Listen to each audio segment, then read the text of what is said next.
राजा विक्रमादित्य का राज्य अपने आप में एक आदर्श राज्य था। उनके शासनकाल को स्वर्ण युग कहा जाता था।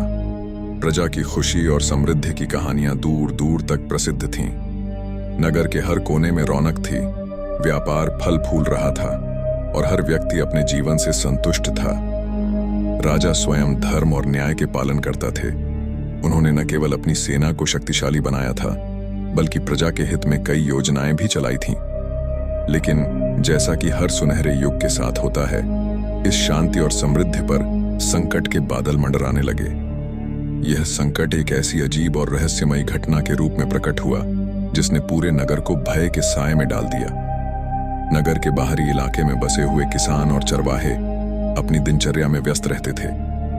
वहां का जीवन सरल और शांतिपूर्ण था। एक दिन एक चरवाहा जब जंगल के पास अपनी भेड़ों को चरा रहा था तो उसने कुछ अजीब अनुभव किया।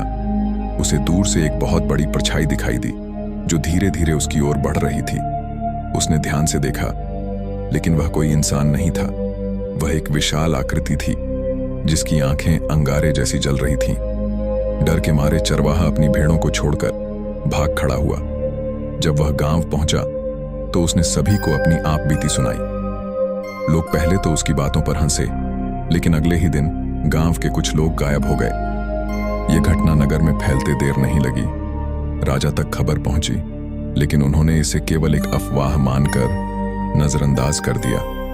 कुछ दिनों बाद नगर के बाजार में हलचल मच गई। लोगों ने दावा किया कि उन्होंने रात में अजीब आवाजें सुनी।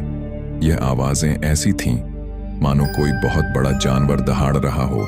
गांव के और भी लोग गायब होने लगे जिनका कोई पता नहीं चला। राजा ने इस मामले की तहकीकात के लिए अपने खास सैनिकों को भेजा। सैनिकों ने जंगल में जाकर खोजबीन शुरू की, लेकिन उन्हें कुछ नहीं मिला। वे वापस आ गए और राजा को बताया कि यह सब एक अफवाह हो सकती है। लेकिन इसके बाद घटनाएं और बढ़ने लगीं। कुछ हफ्तों बाद एक अजीब और भयावह घटना ने नगरवासियों को झकझोर कर रख दिया। एक किसान परिवार रात में अपने खेतों में काम कर रहा था। तभी अचानक एक जोरदार गर्जना हुई। किसान ने देखा कि एक विशाल आकृति उसकी ओर बढ़ रही है। वह आकृति इतनी बड़ी थी कि उसने खेतों को रौंद दिया। किसान और उसका परिवार डर के मारे भागने की कोशिश करने लगा, लेकिन वह आकृति इतनी तेज थी कि उसने उन्हें अपनी चपेट में ले लिया। सुबह होने पर लोगों ने देखा कि खेत पूरी तरह बर्बाद हो चुके थे और किसान का परिवार गायब था। यह खबर आग की तरह फैल गई। अब यह साफ हो गया था कि नगर पर कोई अनजान शक्ति मंडरा रही थी। जब यह खबर राजा विक्रमादित्य तक पहुंची तो वे चिंतित हो उठे। उन्होंने तुरंत एक आपातकालीन सभा बुलाई। सभा में मंत्री, योद्धा और नगर के प्रमुख लोग शामिल हुए। प्रजा में भय का माहौल था और लोग अपने घरों से बाहर निकलने में डरने लगे थे। राजा ने सभा में अपने मंत्रियों से सलाह मांगी। कुछ मंत्रियों का मानना था कि यह किसी शत्रु की चाल हो सकती है। वहीं कुछ ने इसे दैवीय प्रकोप बताया। लेकिन राजा विक्रमादित्य ने फैसला किया कि पहले इस घटना के पीछे की सच्चाई का पता लगाया जाएगा। राजा ने अपने गुप्तचरों को नगर के चारों ओर भेजा। उन्हें जंगल और गांवों में जाकर छानबीन करने का आदेश दिया गया। गुप्तचरों ने अपनी खोजबीन शुरू की। कई दिनों तक वे जंगलों और गांवों में घूमते रहे, लेकिन उन्हें कुछ खास हाथ नहीं लगा। एक रात एक गुप्तचर ने जंगल में एक विचित्र दृश्य देखा। उसने एक विशाल दानव को देखा जो अंधेरे में छिपा हुआ था। उसकी आंखें लाल थीं और उसके शरीर से एक अजीब सी चमक निकल रही थी। गुप्तचर ने डर के मारे वहां से भागकर राजा को इसकी सूचना दी। राजा विक्रमादित्य को अब यकीन हो गया था कि यह कोई साधारण घटना नहीं थी।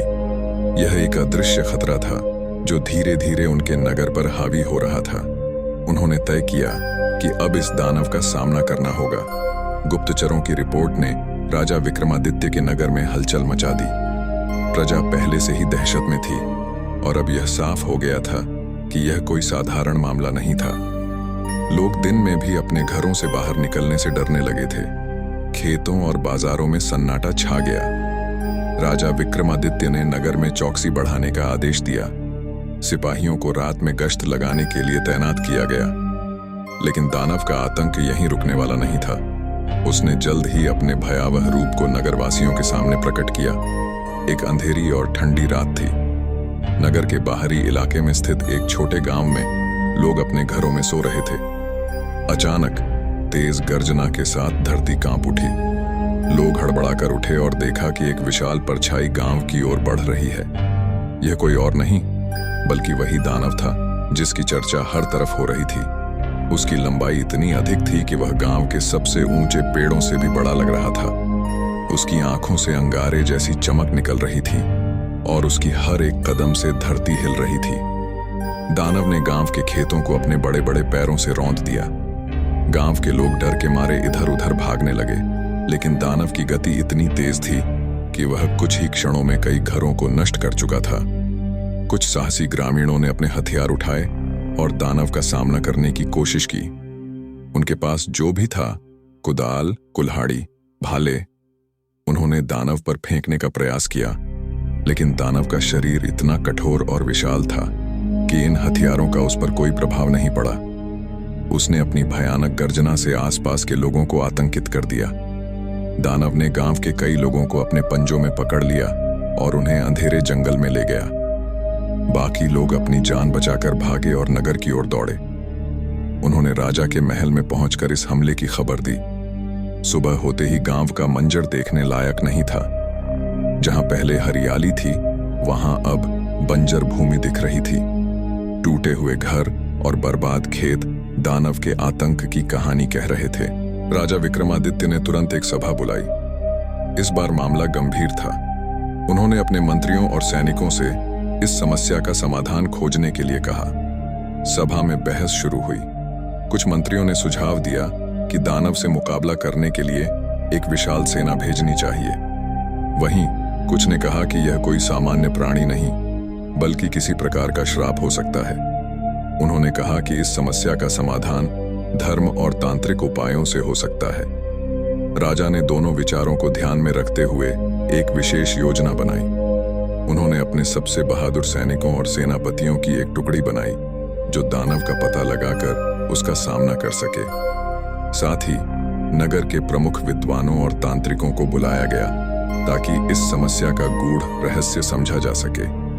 सैनिकों को आदेश दिया गया कि वे दानव का पीछा करें, उसकी गतिविधियों पर नजर रखें और अगर संभव हो तो उसे परास्त करें। विशेष सैन्य टुकड़ी ने दानव की तलाश शुरू की। उन्होंने जंगलों, पहाड़ों और गांवों में खोजबीन की। इसी दौरान उन्हें कुछ ग्रामीण मिले जिन्होंने दानव के बारे में और जानकारी दी। ग्रामीणों ने बताया कि दानव किसी भी सामान्य हथियार से नहीं मरता। उसके शरीर पर किसी भी प्रकार का वार असर नहीं करता। यह सुनकर सैनिक और भी सतर्क हो गए। उन्होंने तय किया कि बिना सोचे समझे दानव से सीधा मुकाबला करना सही नहीं होगा। दानव के इस हमले के बाद पूरे नगर में भय का माहौल था। लोग राजा के पास जाकर मदद की गुहार लगाने लगे। उन्होंने राजा से कहा, महाराज, यह दानव हमारी जान का दुश्मन बन चुका है। यदि इसे रोका नहीं गया तो हमारा पूरा नगर बर्बाद हो जाएगा। राजा विक्रमादित्य ने प्रजा को आश्वासन दिया, डरो मत, यह मेरा कर्तव्य है कि मैं अपने नगर की रक्षा करूं। मैं वचन देता हूं कि इस दानव का अंत करके ही चैन लूंगा। दानव के पहले हमले ने सभी को सतर्क कर दिया था। अब राजा और उनकी सेना इस अदृश्य खतरे का सामना करने के लिए पूरी तरह तैयार थे। विद्वानों और तांत्रिकों के साथ मिलकर राजा ने एक ऐसी योजना बनाई जो दानव को हराने के साथ साथ उसके आतंक के पीछे छिपे रहस्य को उजागर कर सके।